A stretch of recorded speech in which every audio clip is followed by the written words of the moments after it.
आज इंडिया ने स्टैंड 1 पे अपनी आर्म फोर्सेस को कर दिया। पीएम आवास पर सीसीएस की बैठक शुरू हो चुकी है। कैबिनेट कमेटी ऑन सिक्योरिटी की बैठक, जिसकी अध्यक्षता प्रधानमंत्री नरेंद्र मोदी कर रहे हैं। दिल्ली ब्लास्ट के बाद ये सबसे बड़ी बैठक है। कैबिनेट की मीटिंग हुई और इसे डिक्लेयर कर दिया गया एक टेरर एक्ट ऑफ टेरर। अब आती है कि होगा क्या।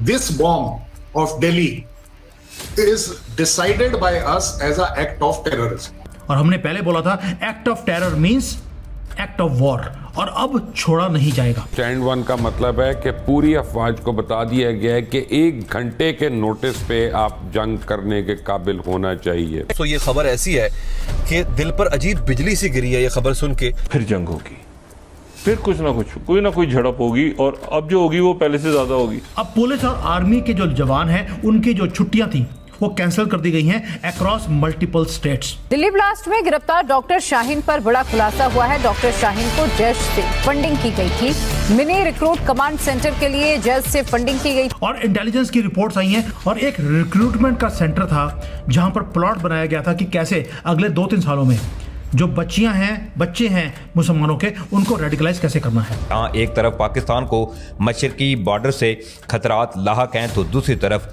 मगरबी बॉर्डर से भी पाकिस्तान के लिए खबरें अच्छी नहीं आ रही। एक तरफ आप कहते हैं जी इंडिया की खबरें वायरल हो जाती हैं, इंडिया की सब बातें मानते हैं, इंडिया कोई की बात सुनते हैं, उनको तो सभी उनके ऊपर बात कर रहे होते हैं, हमारे ऊपर कोई बात नहीं करता। भाई आपके ऊपर हम बात तब करेंगे जब आप खबर निकलने देंगे। आज मुल्ला अब्दुल गनी ब्रादर ने पाकिस्तान के साथ एक नई जंग छेड़ने का ऐलान किया है। इसमें लाहौर से कराची की मुख्तलिफ जो एयर रूट्स हैं इनको भी मुकम्मल तौर पर बंद किया गया कि ये bomb blast is going to trigger a war. सबसे पहला प्रधानमंत्री मोदी उन्होंने इमरजेंसी कैबिनेट की मीटिंग रखी।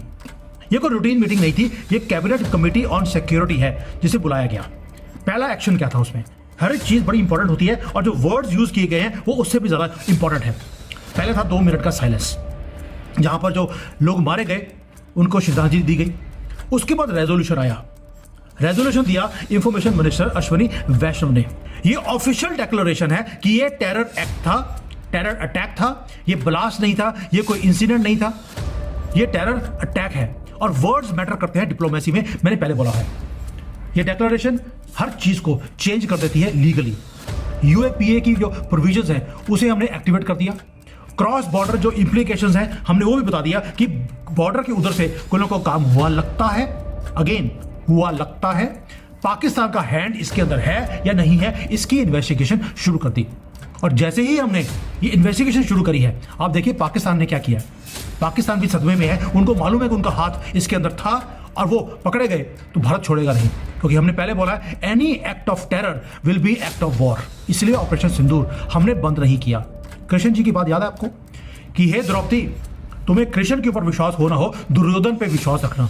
मोदी जी को मालूम था ये ऐसी पूंछ है जो सीधी नहीं हो सकती, ये गलती करेंगे। और हमने भी पहले बोल दिया एक्ट, कोई भी टेरर एक्ट, एक आदमी भी भारत में मारा गया तो वॉर होगा। अब पहले बात है, कई लोगों ने बोलना शुरू कर दिया कि यार 10 तारीख को बॉम्ब ब्लास्ट हुआ, 12 तारीख 2 दिन लग गए हमें एक मीटिंग करने के लिए, ऐसा क्यों? पहले बात यह आपको समझनी पड़ेगी कि हम सीधा पाकिस्तान की तरफ एक इररिस्पॉन्सिबल कंट्री नहीं है। हम पहले एविडेंस इकट्ठे करते हैं। मैंने कल भी वीडियो बनाया था कि हम एविडेंस इकट्ठे कर रहे हैं ताकि डोनाल्ड ट्रंप के मुंह पे मारा जाए कि बेटा तेरा जो नया तो मुसलमान बना है, ये देख तेरे बच्चे ने क्या किया। उसके बाद जो सपोर्ट मिलती है पाकिस्तान को अमेरिका से, उसको बंद करवाना है, क्योंकि American president wrong side of the history नहीं आना चाहता। और हमने क्या किया, फोरेंसिक्स की रिपोर्ट जो टीम्स है उनको भेज दिया। सीसीटीवी कैमरे जो फुटेज है उसको एनालाइज किया जा रहा है। केमिकल कॉम्पोजिशंस कैसे थे उनको टेस्ट किया जा रहा है। इंटेलिजेंस जो है वो क्रॉस रेफर हो रही है मल्टीपल लेवल्स पर, ताकि 1 और 2 दिन लग गए पूरा कंक्लूसिव प्रूफ इकट्ठा करने में। जब सारे प्रूफ हमारे पास आ गए, उसके बाद एक कैबिनेट की मीटिंग रखी गई और फिर डिक्लेरेशन की एक्ट ऑफ टेरर है, ताकि अब हम जब युद्ध करना चाहेंगे तो हम कर सकते हैं।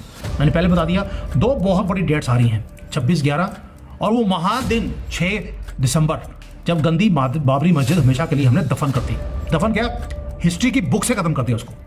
अब इसको कंपेयर कीजिए पाकिस्तान के साथ। पाकिस्तान में बॉम्ब ब्लास्ट होता है, आसिफ मुनीर बोलता है कि ये तो तालिबान ने किया, और गवर्नमेंट का स्टेटमेंट ये है कि सिलेंडर एक्सप्लोड हो गया था आधे घंटे पे। उन्होंने डिक्लेयर भी कर दिया कि आधे घंटे पहले बोला तालिबान ने करवाया है भारत के कहने पर, और उसके बाद बोल दिया ये तो सिलेंडर फटा था।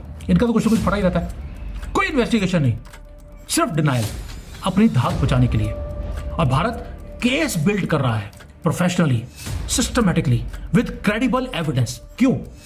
दुनिया को दिखाने के लिए, और हमारे पास भी एक रीजन होना चाहिए कि क्यों हम युद्ध पे जा रहे हैं। अब आते हैं हरियाणा के ऊपर, बहुत इंपॉर्टेंट स्टेट, उसको पूरा हाई अलर्ट पे कर दिया गया है। मैंने कल भी बोला था कैबिनेट की मीटिंग होगी, हो गई।